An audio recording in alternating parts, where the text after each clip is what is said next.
Good afternoon, I'm Gareth Wall. I'm here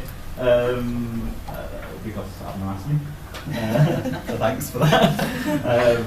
I'm research officer at the Commonwealth Local Government Forum, and we'll try and, we're going to change the panel slightly because Muirhead has to run off. So if anyone sees it getting to 2:30, what time are we on now? It's about 10 to. So in 40 minutes, you have to be out of the door, basically. So what we're going to do is we're going to start with Abner and then Mira, and then we're going to have a short break, so that any questions, particularly from Mira, but also that speak to Abner and Mira's presentations, can be asked in case Mira has to run off, which she probably will before the end of the panel. And then we'll go on to Vidrin and Jeff to finish, and then we'll have another Q&A, which includes Abner, Vidrin, and Jeff. So. Okay, it's 10 minutes each, is it? Yeah, yep, strict. Yeah, so I should be very strict. So, over to you, Abner. Okay, so hello, my name is Abner, and I wanted to use my 10 minutes to kind of reflect on what would make the concept of subjecthood productive for the field of public management. we don't have the concept of subjecthood as such in public management, so this is a bit of an exploratory, thinking aloud exercise. I myself, my background is I'm a practitioner turned academic. I spent 10 years working as a public policy specialist in for various governments in Europe, Africa, the Middle East, and Australia. And then the recession happened, and there was no money to be made in government. So I changed my career from working in public management to researching public management. And my area of interest is very much indigenous public management or culturally rooted public management. And pracademics, so-called pracademics like me, they not only common in the field of public management, but they also quite nicely reflect the nature of our field, which is very much characterized by research and practice being close bedfellows, perhaps more so than in any of the other disciplines, I don't know. And for that reason, public management is perhaps a discipline that judges the value of analytical concepts very much, or not only on how well these analytical concepts serve theoretical purposes, but how well these analytical concepts help practitioners or help support new insights in practice. So how well do they support the government practitioners? How well do they solve organizational challenges? Can they help to improve the quality of life for the people and outcomes for society ultimately?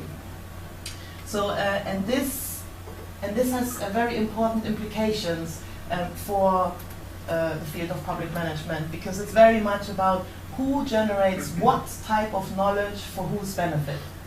And I think this question, who generates what type of knowledge for whose benefit, is a very critical one, and I kind of use this to think about the concept of subjecthood and when and how, under which conditions it would be valuable for public management. And this is something that, especially working as a practitioner, I've come across a lot. So for example, I was recruited by the Crown Prince of Abu Dhabi to help them as part of an army of expatriate public policy specialists, to help them with developing an avant-garde public management model that's culturally rooted within their society's values. So on my first day, the director, Mr. Hamid, he was like this very stern Emirati, and he was constantly adjusting his gutra, this iconic headscarf that the Gulf Arabs sport, and he sat me down and he said, welcome, and we're looking forward to the knowledge that you're bringing, but we just want to make it clear that we do not want a model of public management that is rooted in self-centered individualism, that is in this controversial publicity, in mudslinging circles or revolutionary debates. Or in short, we don't want a model of public management that is rooted in the social democratic worldview of the West. So I sat there and I was startled for a second, and then it kind of struck me. Because really, if you look at it, so self-centered individualism, he was referring to Western beliefs of not having government interfere with individual rights, so we're talking freedom of speech and stuff like that. By controversial publicity, he was alluding to Western systems which try to ensure government is accountable. Think of the NPA scandal, expense scandal that we've had here. mudslinging harangues. He was hinting at the tactics of political campaigners to discredit existing power holders. Think of what the media did to then President Bill Clinton with his affair with the office in the White House intern Monica Lewinsky, which led to charges of perjury and impeachment. And by revolutionary political debates, he meant the very fabric of democracy, the idea that people can discuss the ills of public administration and demand political change. And so all this, where I came from, this was considered meaningful and very valuable, but they considered that meaningless at best, and at worst, just a barbaric circus. So while I sat there in shock, then Mr. Hammond said, you know, what we do want is we want a locally tailored model of public administration that is rooted in all the values that in the Abu Dhabi's Bedouin culture and Islamic principles and what we value. And we value loyalty to leadership, dignity, guarding family honor, things like that. So really what we want is we want a model that is an Islamic Bedoucratic model that is rooted in Islamic pedocracy. Thank you. This situation, I thought, really brought to the forefront a couple of interesting things. So the first one is we each had very different vantage points, subjective vantage points, out of which we act. So out these vantage points, I was gonna do my work in terms of developing the public management model out of that subjective vantage point, and he, Mr. Hammond, obviously gave me his instructions for what he wanted out of me or for the public management model in Abu Dhabi out of this vantage point. The second interesting point about this is that these were not just our personal viewpoints. They reflected the shared subjectivities of the places that had or the societies that had socialized us. And the third one, what I would like to mention here is that each of our views, of our subjective perspective, they were constructed by sort of taking the ingredients from a range of meaning systems. So for example, the conviction that Islamic bedocracy constitutes a good model for public management, you know, this is kind of a view, a worldview that draws on a plurality of sometimes dissonant meaning systems. So for example, it drew on, and when I say meaning system, I mean sort of culture or subculture, so the idea of the sum of shared subjectivities amongst any group of people or amongst any given society. So for example, the conviction that Islamic bedocracy constitutes good government. So it's partly influenced by Bedouin tribal culture, but it's also partly shaped or influenced by the ethnic culture of the Arabian Peninsula more wider. Then of course it partly the ingredients are partly taken out from the culture of Sunni Muslims. And then also what's in there is there is an Arab management model which sort of combines traditional bureaucratic design with hierarchical power culture. And then, of course, it's also the organizational culture that His Highness Sheikh Khalifa cascaded. He's the authoritarian, the autocrat. So that was also somewhere in there. And then, of course, we've heard a lot about colonialism and post-colonialism. And yes, there were some ingredients from a meaning system that perhaps is part of that particular post-colonial culture of that region, which questions America's or Europe's lead in terms of the normative and moral architecture of public management. So, but the thing here was that even though we had very contradictory views of what makes a good public management model, at the end of the day, we both thought ours was the really real, which is a concept Clifford Geertz, anthropologist, kind of made famous in the 70s. But at the end of the day, they had hired me and they were paying good money and it was their public management model. So the onus was on me to denounce my idea of the really real and what should be right and what constitutes a good public management model, and instead try to adopt their subjective vantage point, because only then could I really help them to design a public management model that means something to them, and that therefore would then be effective in achieving the outcomes that they desire. And when I say desired outcomes, I don't mean what perhaps we, from our perspective, would consider good outcomes, such as equality, democracy, accountability. No, no, no, I mean the outcomes that they wanted to achieve. Okay, so I'm going to wrap up. This is kind of, I told you this anecdote, but it's obviously indicative of a wider problem, and there is World Bank reports and Asian development reports, and they say the same thing. All the public, about 80% of the public management initiatives, they fail, even though they're done according to international best practice, but the reason that they fail is because they're not rooted in local value system and local norms. They don't start from the shared subjectivities out of which people meaningfully act. Just to wrap this up, I'm going to have to skip a whole bunch of stuff. But so what we need in public management is we need an analytical concept of subjecthood that can kind of account for the hybrid complexities that make up these collectively held beliefs out of which people act. And such analytical concept cannot just draw on any shared subjectivities that relate to some sort of post-colonial or post-domination or historical event that happened. Yeah, thank you. But it also needs to account for like collectively held beliefs around social practices, customs, about religious and philosophical traditions, often very much underestimated by Western scholarship because they're quite atheist and non-believing. But also political ideologies. So what are some of the long-standing social contracts between the rulers and the society of a particular region?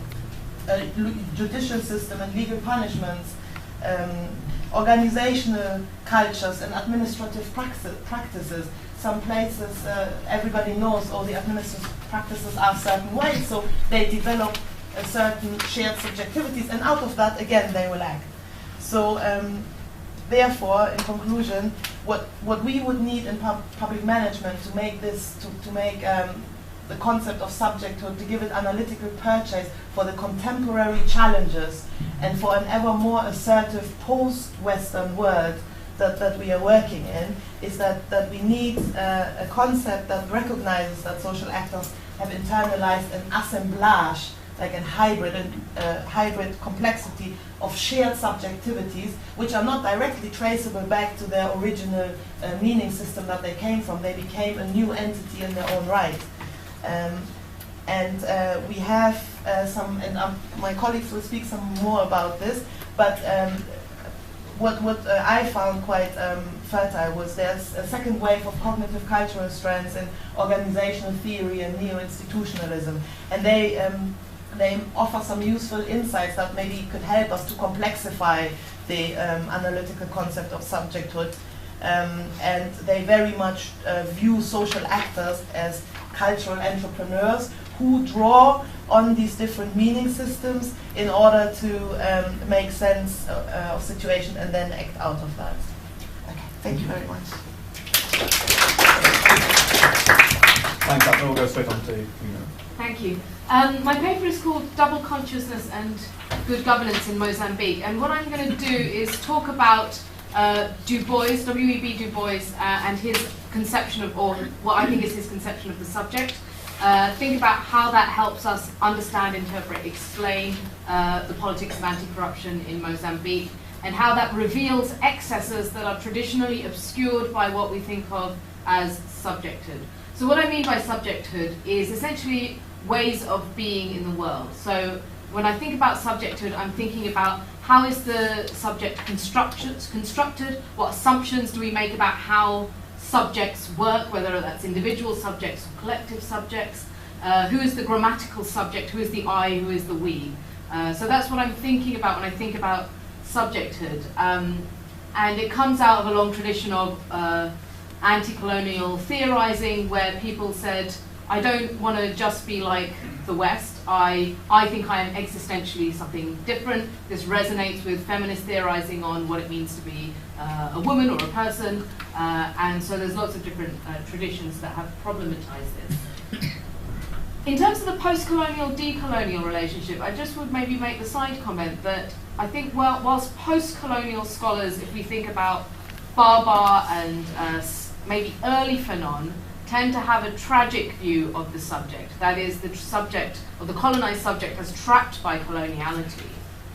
The tradition that comes out of Du Bois, and I think the later Fanon, is a more optimistic conception of what the subject is and what it can do, even under conditions of coloniality. And I will say that my reading falls more into that second category, and I hope that will become clear through the presentation.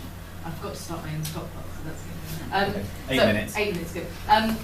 So Du Bois. Du Bois is obviously a contemporary of not Lacan but Freud, right? He's writing before psychoanalytic theory has taken off. He's trained in Germany. He was alongside Weber. Weber found his sociology of the Philadelphia Negro very engrossing. And through his extensive writings, I would say there's two themes that come out when we look at subjects and structures. He's famous for the idea of double consciousness. That's the idea that racialized, people who are racialized as black in America have a double consciousness. That is a sensibility of themselves as American and a sensibility of themselves as African. It also refers to the idea that you can see yourself through the eyes of the white onlooker, i.e. with contempt and pity, but that you also have this other sensibility about what you're about, based in a sense of pride, a sense of dignity. So that relationship between the two is a productive tension that has underscored a lot of post-colonial and decolonial thinking about the subject.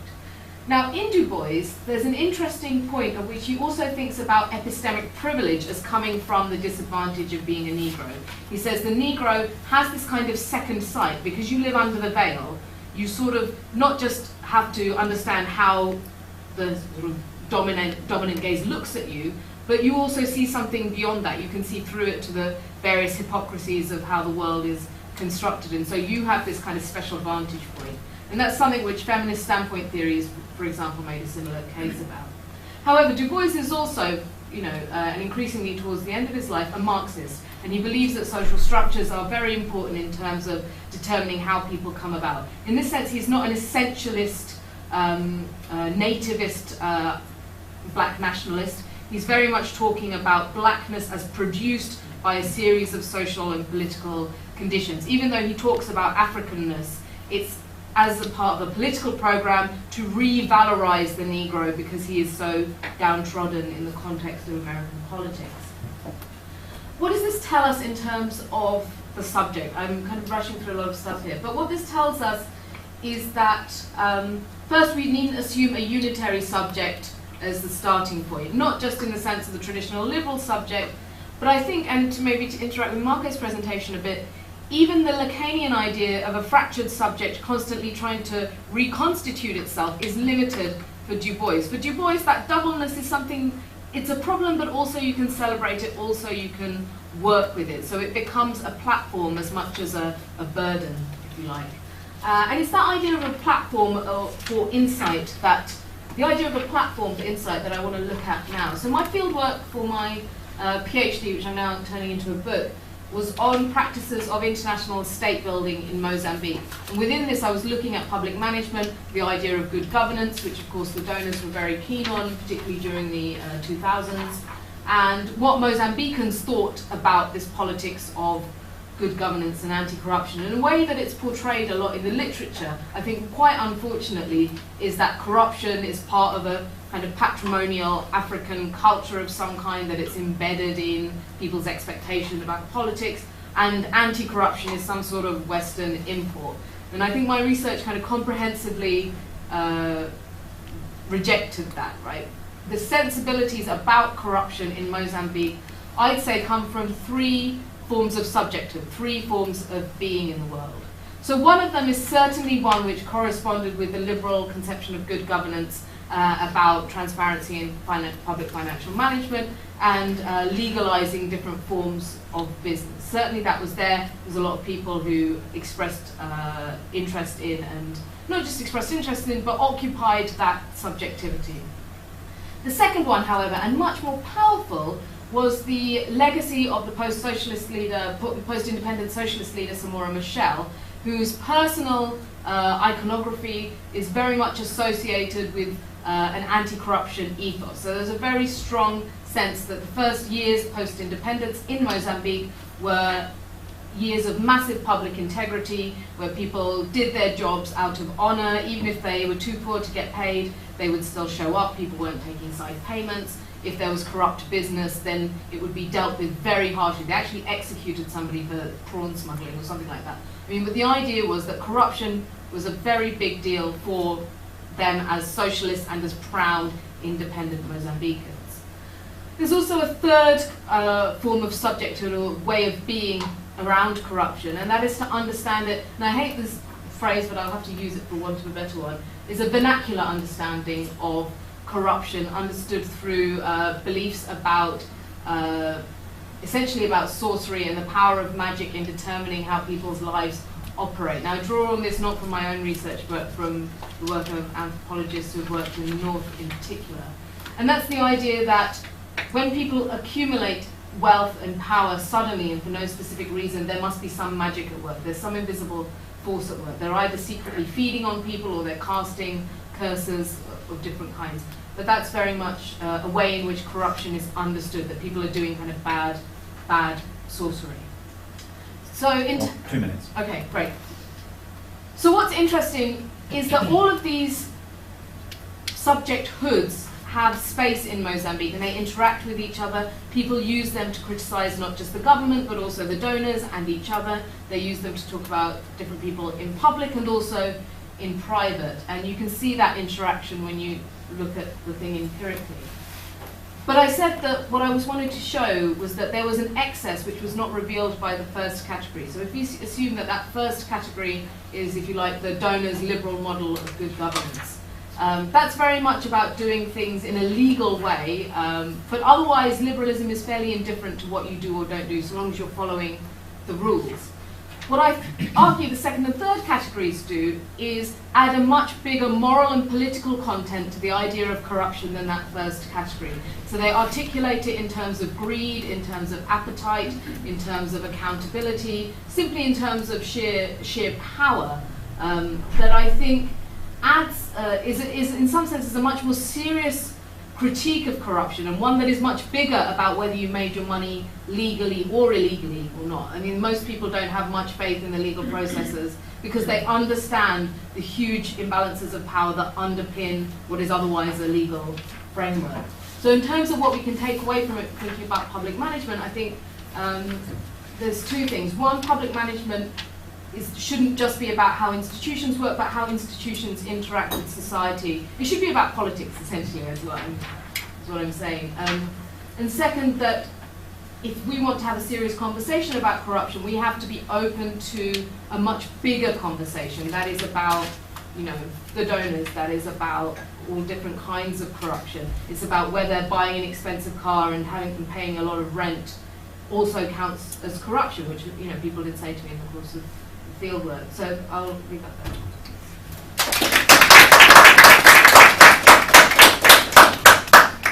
Thank you very much to both of you for being so timely. We finished before it beat. As I mentioned, what we'll do now, we'll have a little Q&A now. I suggest we take maybe 3 or 4 questions, both for Abner and Mira, but particularly any you want to fire at Mira. Abner will still be here for the second Q&A.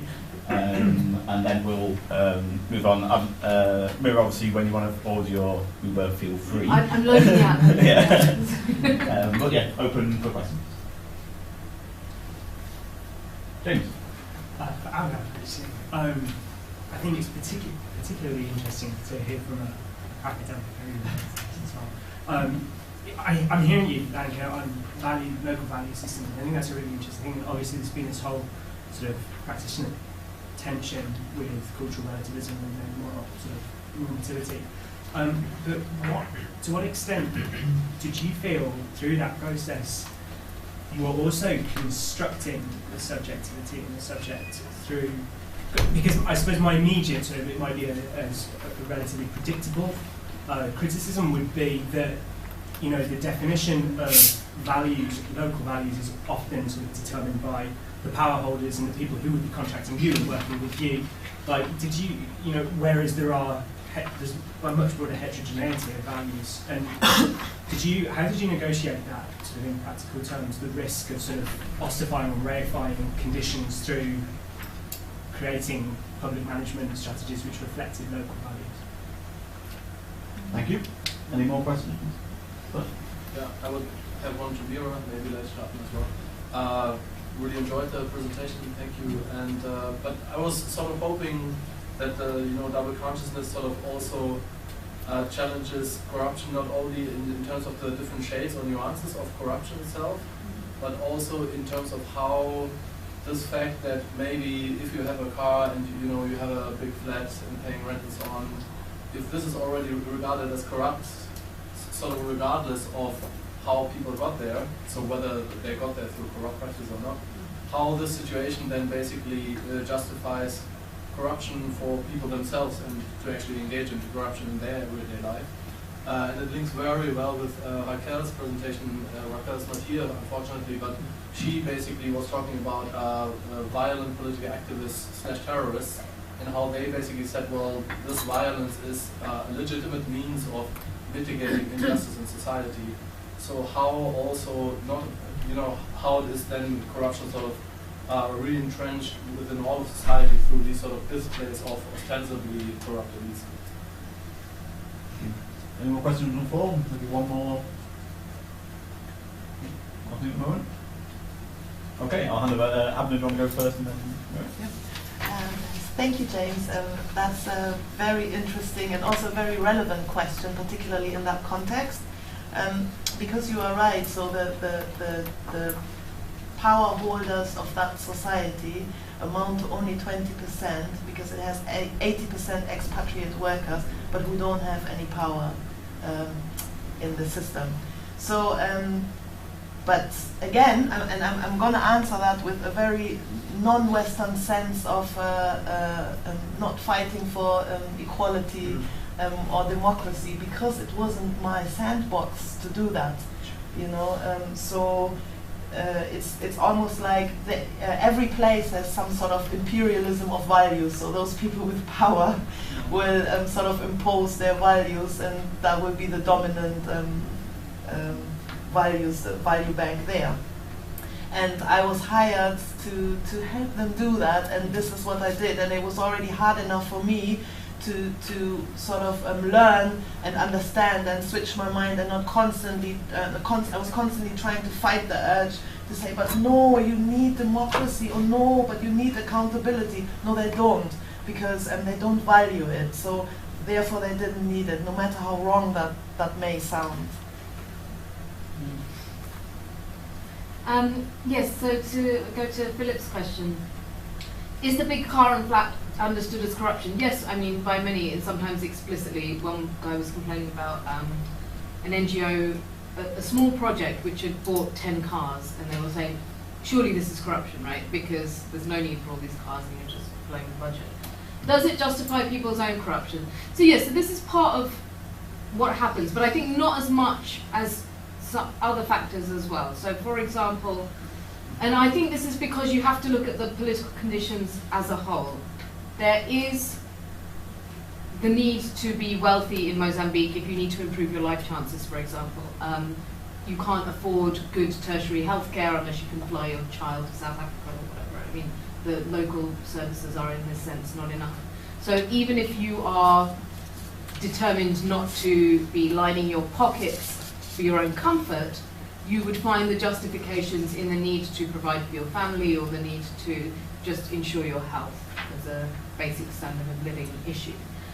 Yes, it does make people, and there is it does make people cynical, and arguably provides a permissive environment. That said, not always, and not in a sense that you can say it determines people's behaviour. There is a lot of anger about corruption, and there is a lot of well, of course, there's fear to speak out about it, but there is a kind of a strong moral antagonism towards corruption.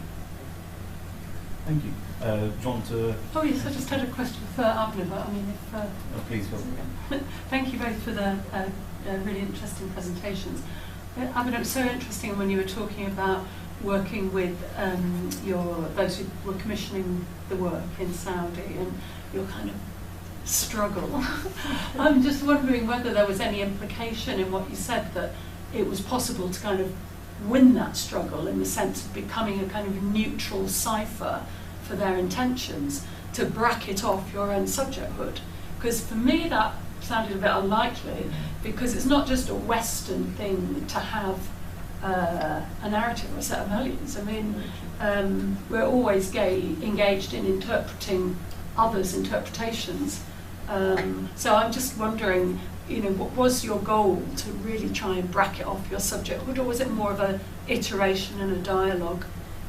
No, it was, you're very right. You can't just physically and humanly, it's impossible to really bracket it off, but my goal was much more to understand it, because some things that initially I'd come with my Western subjectivities and my socialization, I would think, oh, this is very bad. Mm. But then I would see how in that context it not only worked, but some things they worked even better than in our system. So let me give you an example.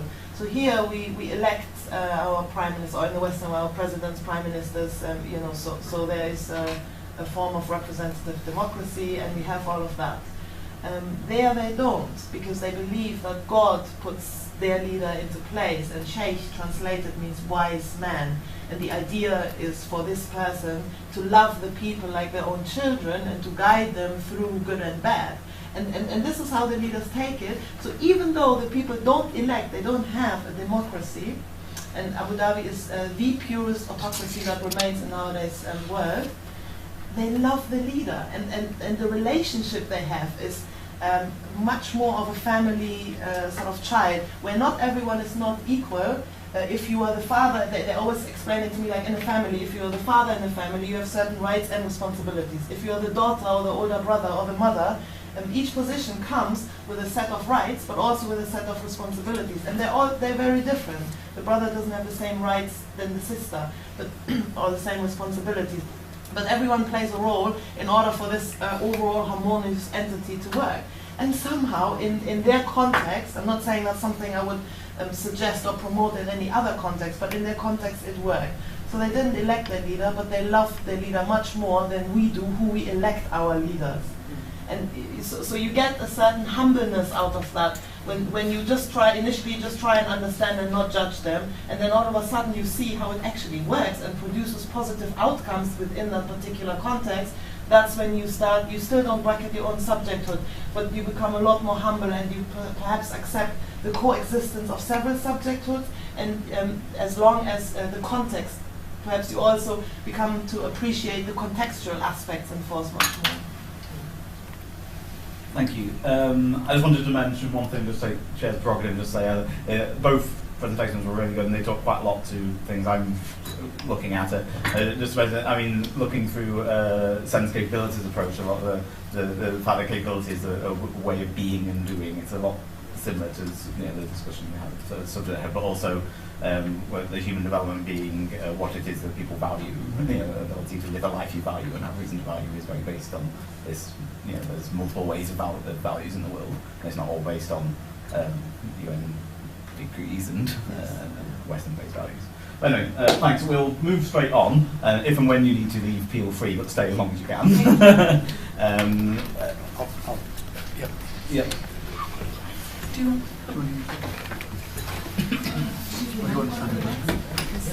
For the live streaming on YouTube, this is a good hot chair. Should anyone be interested? I'll tell you tomorrow how many hits we've had. Okay, thank you, Mary. Adam, if you want to slip out to watch, feel free to see.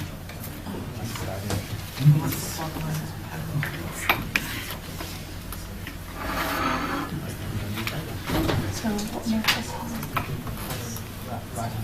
Oh, okay, but I can't see. Yeah, that's true. Is that at all vaguely useful? Yes, that's good.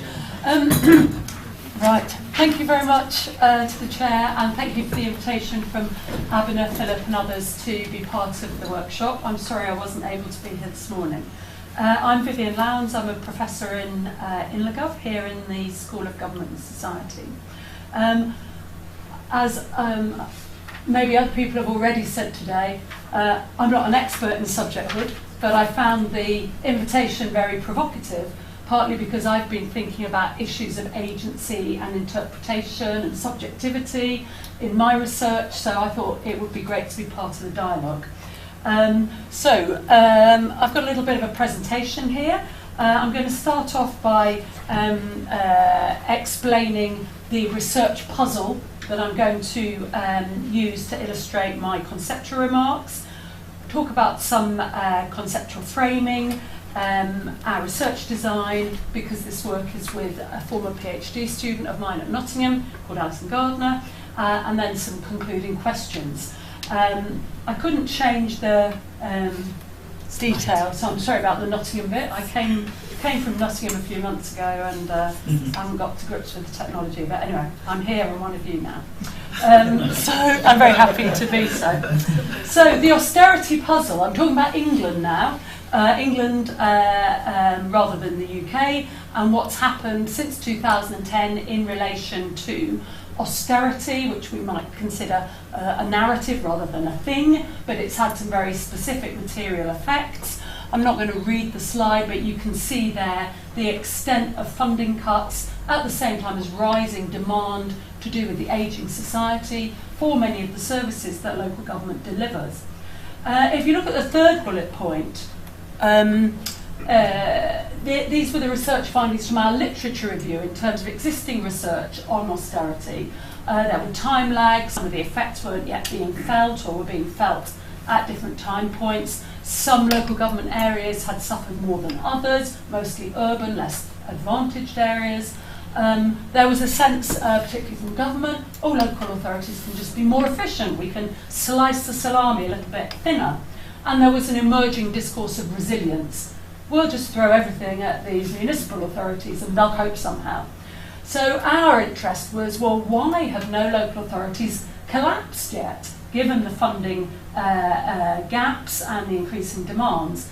And I suppose our kind of proposition from the work that we were doing was that actually change is very fragmented, locally specific responses to the larger narrative of austerity, and actually the latitude to forge new practices in association with local knowledge. So I'm not comparing different countries, I'm just looking at how things are different in Birmingham, Nottingham, Durham, Leicester, and that's actually quite interesting when we focus on the different responses. So in terms of the argument that we develop, and if you're interested in reading this, I gave the reference to the full chapter, which is in this book. You'll find that in my abstract.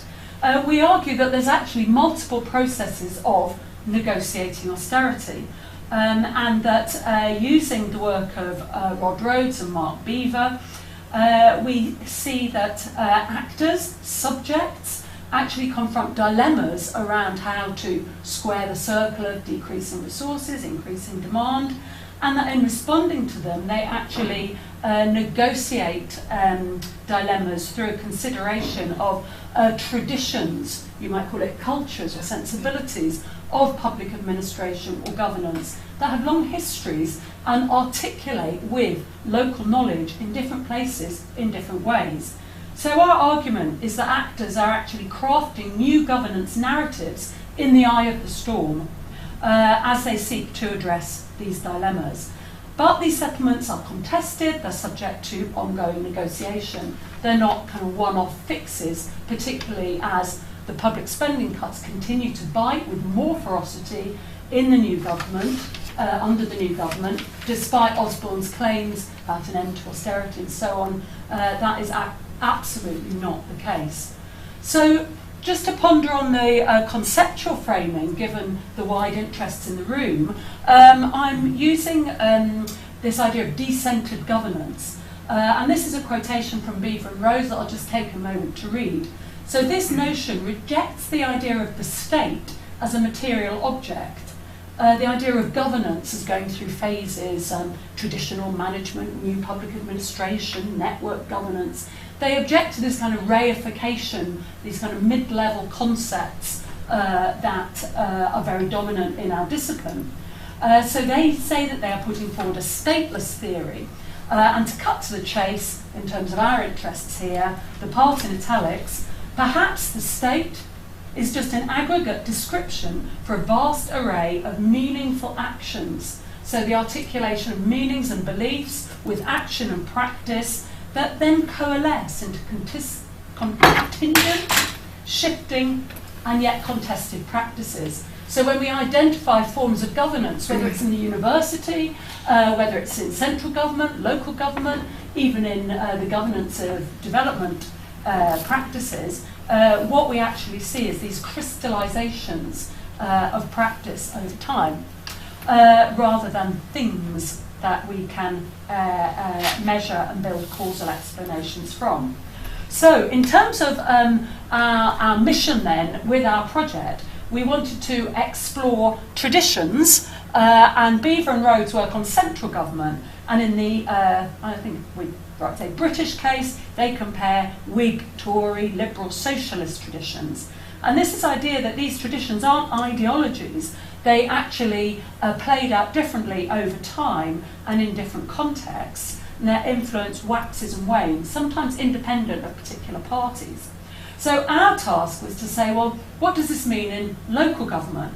So this is just a little table, but it was masses of work to try and identify what might be local government traditions that pertain over time but are negotiated differently in responding to dilemmas. So we talk here about civic traditions, collectivist traditions, professional traditions, enabling and communitarian traditions.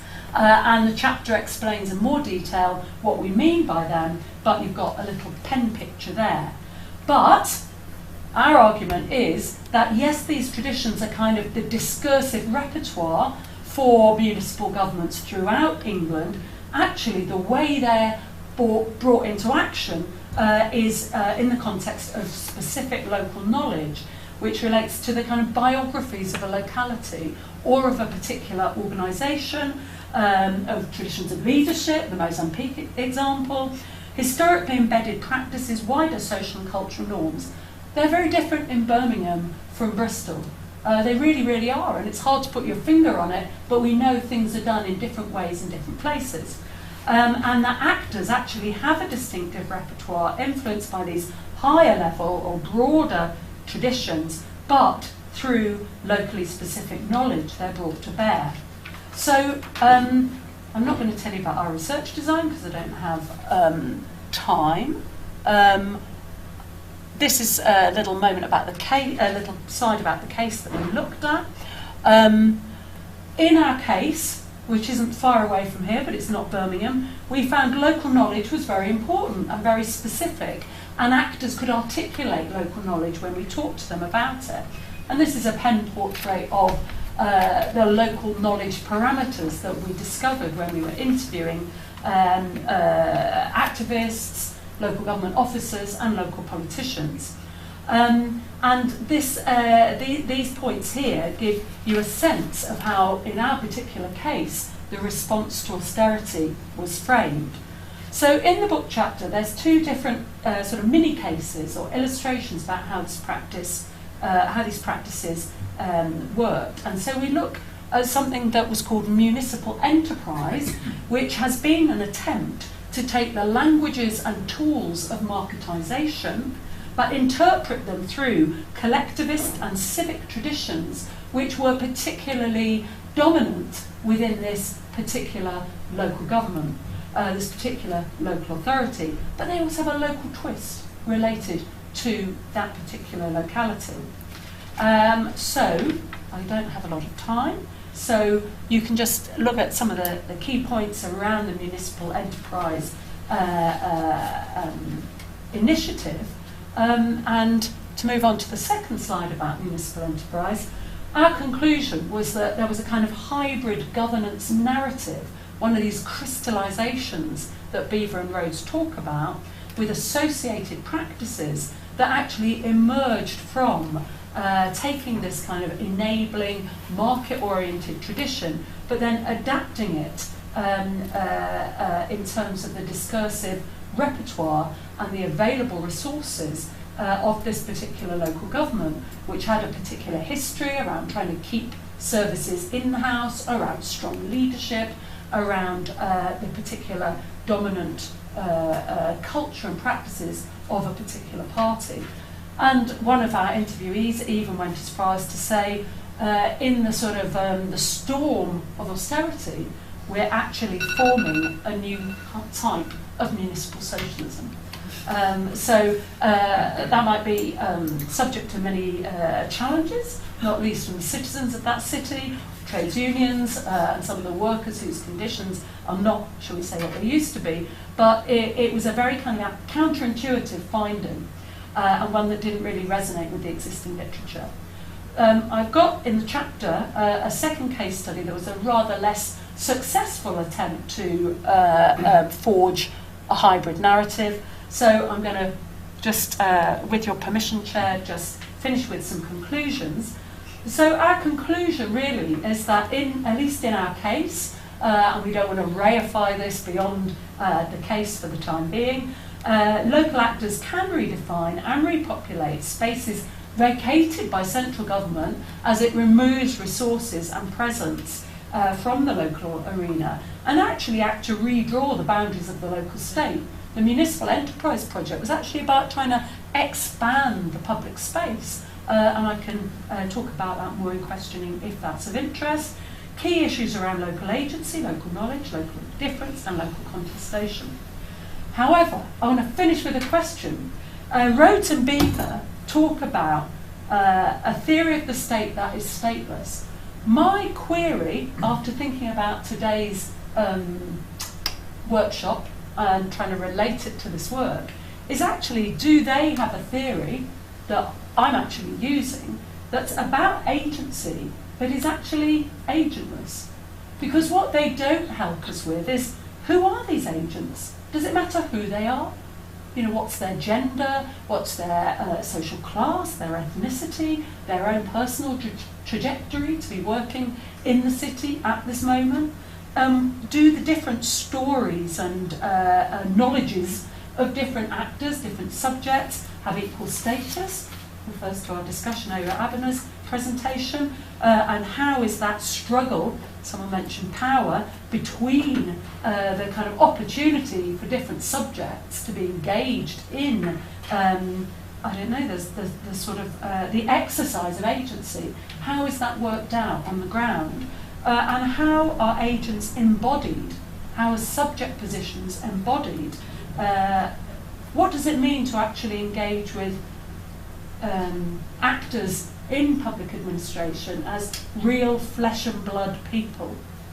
So that were kind of my questions about subjecthood that would intrigue me to kind of engage in an auto-critique of my method and think perhaps about the next stage of this research project. So thank you. We'll go straight over to you, Jeff. Great.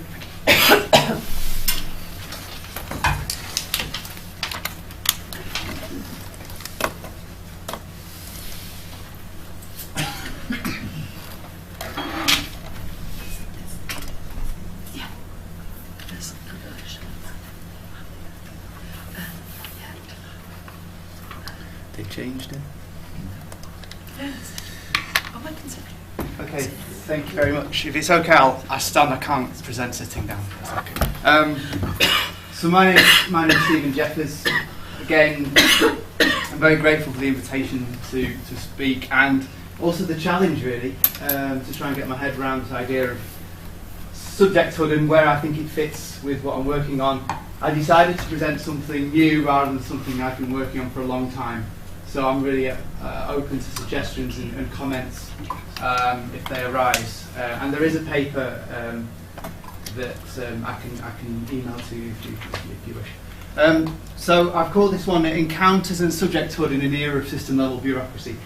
How many times have you been on a train, a peak time train, and you've heard in the background the conductor's coming down and somebody doesn't have the right kind of ticket, they have the off-peak ticket.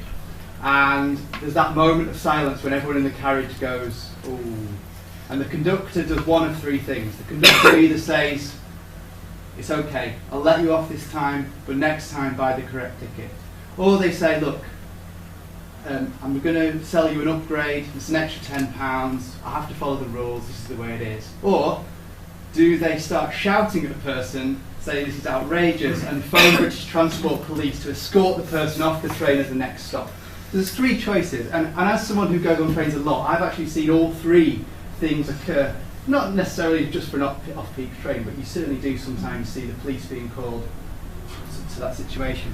So I suppose the question is, how do people subjectify the public they encounter? And I'm interested in public administration, so I'm interested in how public servants subjectify the people they encounter. So this is my kind of take on subjecthood.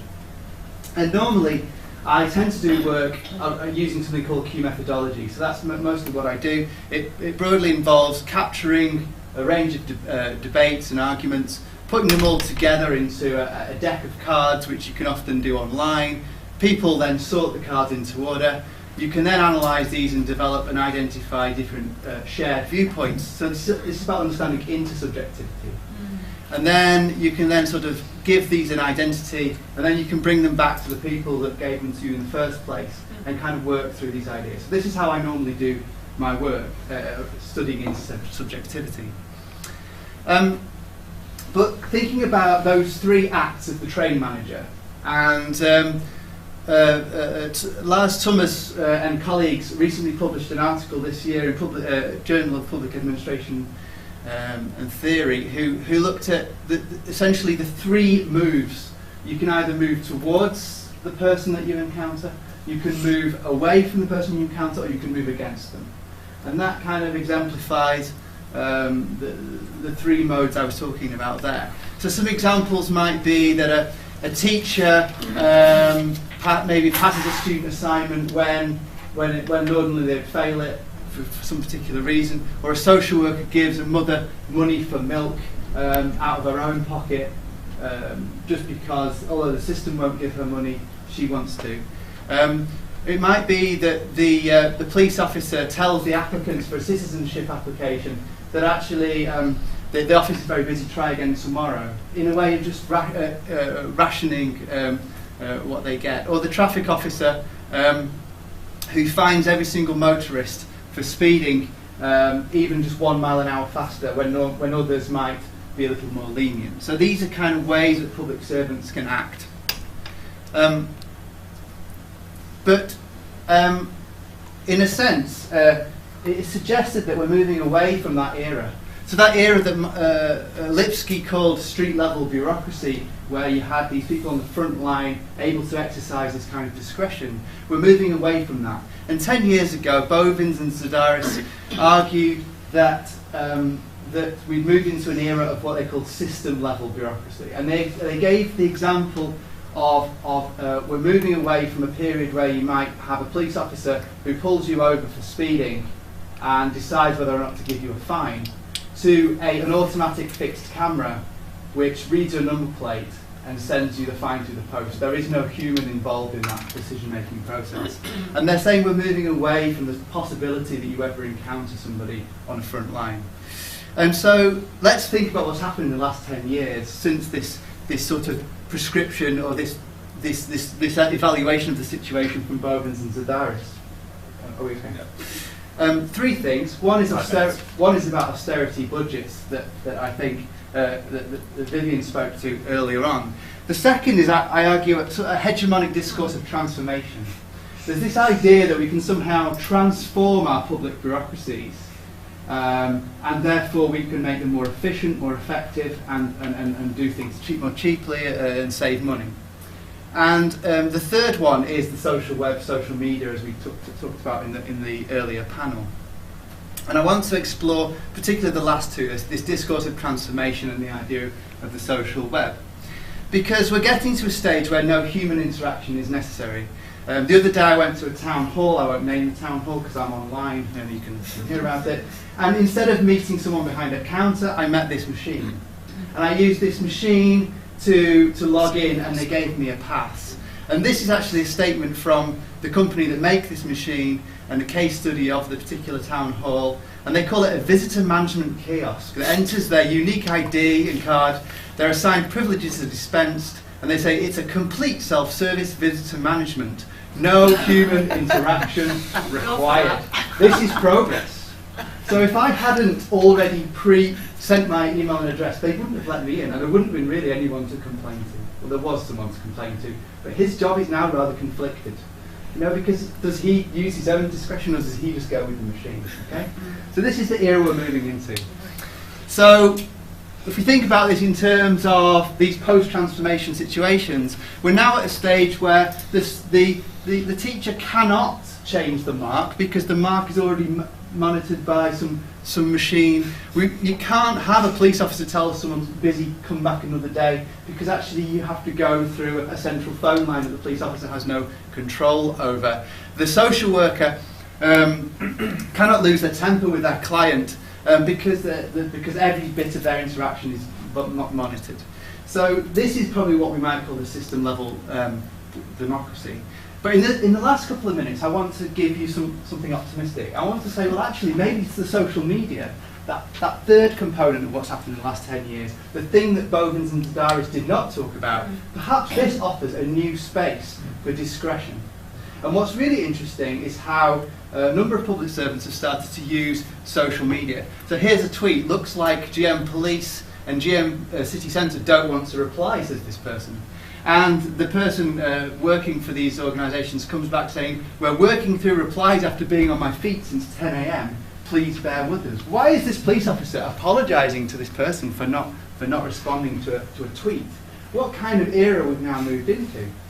The second one here is at 311, at SF311. In San Francisco, you can now tweet a picture of graffiti on a bin, and you will be given a number, and it'll say this is now being investigated. Just tweeting a photograph of a bin will mean that graffiti is now reported. So this is the new digital front line, or is it? Right? So how could moving towards, moving away, or moving against work in this social media era? Well, moving towards, you see the police using humour in order to engage people. Is your local drug dealer charging you an extra 5p for a bag and you're not happy about it? Let us know who they are and we will have a word. Okay, this is the police using humour. Okay, so they're moving towards the needs of the people. And this got retweeted 4,000 times. And that's not an unusual thing to happen. And every police force in the country then recycled that joke and tried to claim it as their own too, which is interesting. Moving away. Look, this person says, hey, I'd like to report a theft, please. This person has tweeted that 15 times today. Clearly a bit of a, maybe they're trying to hoax this. So the response is, please call 101 to report theft, thank you. That is not someone who's typed that every time. They can literally just press a button and it will paste that into a tweet and send it. So this is kind of routinizing. Yeah. How could we do it? How would we think about it moving against, this confronting? This is a troller. This is someone who's been trolling the police for several hours now, and the police are actually engaging with this person. And at this point, the troll decides to apologise. He says, I'm sorry, Dad. This won't happen again. This is to the police officer. And he goes, I like banter, but this is not a subject to joke about. I have blocked your mates who think this is funny. So this is where the police can... This is all about exercising discretion within their role. So, is that where I'm going to finish? Maybe. But I want to say one more thing. We're now moving into another era, which is a kind of the next step. There are 10,000. Oh, carry on. There are 10,000 web developers currently working to develop chatbots on Facebook Messenger.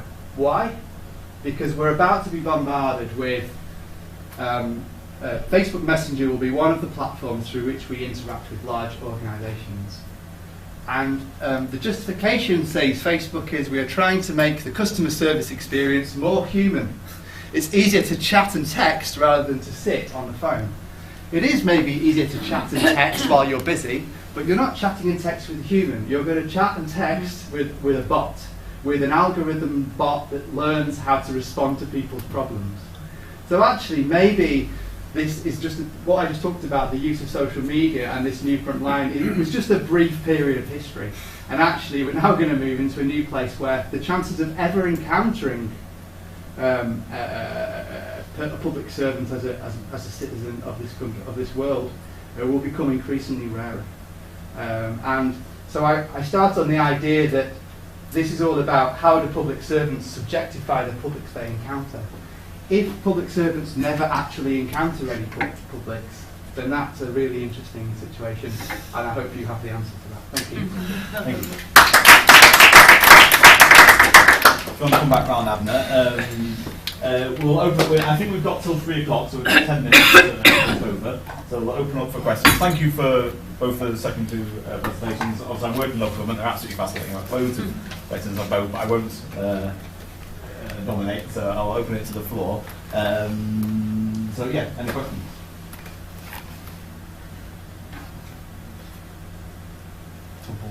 I haven't got a question.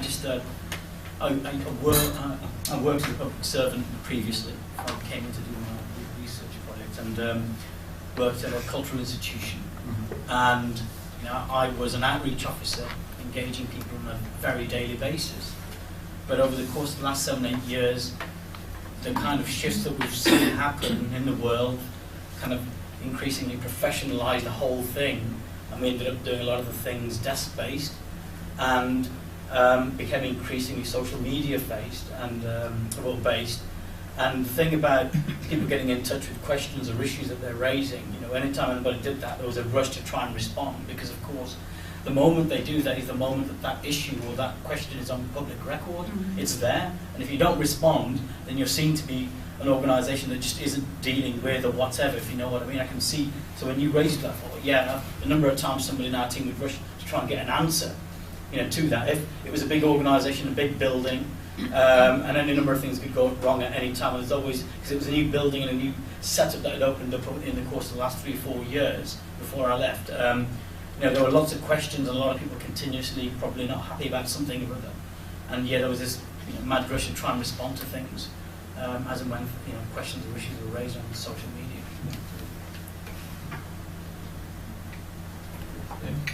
Yeah. Stephen, actually, do you think there's potentially an equalising effect with the automation issue? I mean, if you take out the element of sort of the subjective value judgments that humans make of other humans, I'm not trying to formulate this on the spot, but do you think there is a potential in that sense that automation could have a progressive side if it doesn't sort of make value judgments about people coming and approaching and making? I was also, by the way, all the way through, I could just remember that little written sketch on the computer says no. Would be kind of proud of. Yeah, I have a question to Vivian based on Stephen's sort of final question. Well, what if they are not in contact with the public anymore? How can they deliver public services, right? Because I found the research and the project very interesting, and I wanted to ask you how you were sort of discussing the fringes of it. So basically, the question. All these public services and these municipalities are sort of contracting, right? They're becoming smaller through the whole austerity agenda and so on and so forth. So if you look at them and look at how they become smaller and how they sort of develop these resilient mechanisms and just make do with what they have, that would probably be one thing, but to what extent did you have a view on how, let's say, the people receiving these services cope with these things? And yeah, maybe that also extends into a more general question about public management, like what is the sort of, what is the possibility of sort of looking at populations and how they consume public services, and how shifts like the recent austerity shifts sort of affect these populations, and how they probably resort to alternative mechanisms that don't have much or anything to do with public management. I have one thing, we may come around to another round for that. It was just for Vivian, I was just interested to, if you could say a little bit more about local identity politics, how you know, whether it's on mandates or on manifestos, people are playing on city identities, local identities, whether that you see an increase in that, or if it is that because of austerity, because of the need to kind of bring in these sorts of different views of how we're going to deal with these challenges. But also, is that across the board? Are there areas that just don't have that sort of local identity politics that then may be hindered? And for Jeff, it was it's a shame Mary's not here. It was the crossover a bit on the corruption side. The flexibility of street level bureaucracy is obviously where petty corruption is not, which is really what part of the argument for the not having that flexibility and people not able to possibly, you know, be nice to friends or be a nicer person and things. So I was just wondering if you could draw out do you see any crossover with the stuff that Mira was saying in terms of the role? Certainly we had the global discussion yesterday in London on corruption and stuff, and where does this sort of local level side come into that? Thanks. Do you want to just answer your last one and then we'll go to the panel? Yes, I mean, I just suddenly thought which is quite relevant to, but you know, at the cultural institution I worked, new building was built in the last 3 or 4 years. It was opened under a new name, and there was what they produced called a future operating manual, and it made explicit reference to referring to now the public and the users as customers. And I wondered what your thoughts was about that. It made explicit reference. It wasn't some amorphous thing, the general shift to describing everybody as a customer. We were told in the most explicit terms they are now to be referred to as customers. Go for it. My question is for Vivian.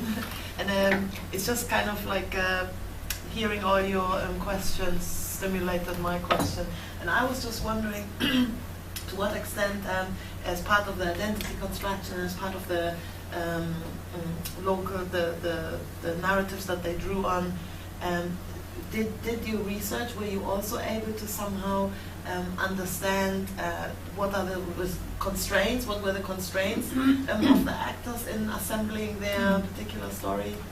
I thought that would be very interesting. So 2 or 3 minutes each. Do you want to go first? Right, great questions, thank you very much. In terms of Abhina's question, the 2 illustrations that I have in the chapter contrast a sort of more or less successful project in terms of crafting these new governance narratives. So the municipal enterprise one, and this links to the point about local governments getting smaller. Oh yes. So the municipal governance one was around, or municipal enterprise, sorry, was around engaging with a kind of business-led agenda in order to mobilise resources, for instance, through reinvesting capital that was waiting to be spent on infrastructural developments, leasing land and buildings, developing services for which charges could be made, but not necessarily to the citizen customer. But for instance, you might have a garage where you clean and service buses at night. In the day, it's not being used, so perhaps you could clean and service commercial vehicles, or the refuse lorries that are not used on every day of the week for a neighbouring local government. So the idea was to sort of, there was this kind of collectivist narrative that very much fitted with the history and culture of local government in that area, but it kind of articulated with this commercial narrative to develop something that actually expanded the space in the public. The contrasting example, which I call community commissioning, was an attempt to kind of manage the withdrawal of the state from more social welfare type functions because of budget cuts, smaller staffing numbers, lower resources, by commissioning, which is another word for contracting, with voluntary and community organisations, and basically that wasn't too great a success, because the citizens saw it for what it was. The community and voluntary and faith-based organisations were like, hey, you used to give us grants to do additional things, and now you want to contract with us to do the core service. So there was a lot of contestation around this, and I think in response to your point, Philip, I think citizens felt underpinning this fancy bit of footwork discursively was a sense, well, guys, you're going to have to get on with this yourself, you know, and this idea of downshifting risk and responsibility. So I don't want to give the idea that, you know, resilience was apparent on every front, but more in the manner that Beaver and Road set out.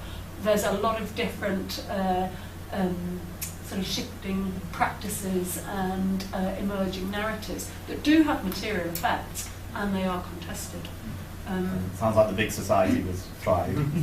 Well, yeah, that is discussed. I'm sure. Have I said I mean, in terms of the identity politics thing, we were really looking less at manifestos and so on, but more we did kind of appreciative inquiry type of research encounters with people who worked in local government, a little bit with politicians. But like Jeff, I spoke, and Abner, my work was mostly with those who worked for local government. And whoever said, what does this mean for citizens, and wouldn't that make a great future study? Yes, you're absolutely right. Thank you. Thanks for a really good set of questions and comments. And I suppose you could say, if all of this means that no longer will a police officer find it possible to treat one group of people differently from another group of people, and the most obvious example would be they treat young people in one neighbourhood differently to people in another neighbourhood based on their prejudices about a particular neighbourhood and those people, or within the state, in the United States we particularly see various what seem to be overtly racist police views and so on. And so you might be thinking, well, why are you uncomfortable about seeing an end to that through this process? And in a sense, I'm not uncomfortable about that. In a sense, that could be a really positive outcome of all of this. The thing I'm uncomfortable about is the loss of that moving towards part. That sort of humanity that humans are able to exercise, where they're able to, and also there's another element which links to your comment about the stress about the need to reply to stuff. Is I think this is going to have a sort of severe impact on public servants themselves and what their role is. The idea of sort of a professional, and about the fact that part of being a professional is you exercise professional judgment. And if we're stripping all of that out, what's left of the job, you know, and how is that going to leave people in terms of emotional labour, I suppose, from that kind of perspective. So there's a third reason why I'm uncomfortable, and I'm not quite sure what it is yet, but I just know I am uncomfortable about it, and that's why I want to carry on researching it. There's just something that doesn't feel quite right about it, and partly it's because the algorithms that many of these machines that people now use, I mean, there's a whole literature around ideas of algorithm-assisted labour and algorithm-assisted processes, and the thing is that the people that use these machines, even the people that commission these machines, don't actually understand very much about them. The people that program these machines probably have never actually been on the front line in public services or in any front line whatsoever. They may have not left a windowless office for many months while they're developing these things. And some of these algorithms will mean that they treat a particular person in a particular way. And in a sense, if we've got so many black boxes from that I find that, you know, really problematic. So I think we should continue to question and be critical of these things, because what I am detecting is, as I talked about, this kind of discourse of transformation. The reason I call it discourse of transformation is that if you look at the organisations that are currently trying to sell products and sell their products, their hardware and their software to public organisations, they sell them in such positive, boosterous light, and actually we're not questioning what these things are that people are buying. And actually the people that are buying and commissioning them, they don't actually necessarily know very much about them. So I think there's a number of issues there. And just one symptom of that is this thing about calling everyone customers. Because all of these tools tend to be developed for the private sector, and then a few years later the public sector buy it. So, you know, the fact that that town hall have just brought in that self-service kiosk, they're not the first organisation in the world to bring that in. They might be the first local government agency in this country to bring it in, but I bet it's been around in KPMG and other places like that for years, you know. But what we do is we buy in these tools that are developed for the private sector, and in the public sector that becomes the new language. But thank you very much for your comment. Thanks.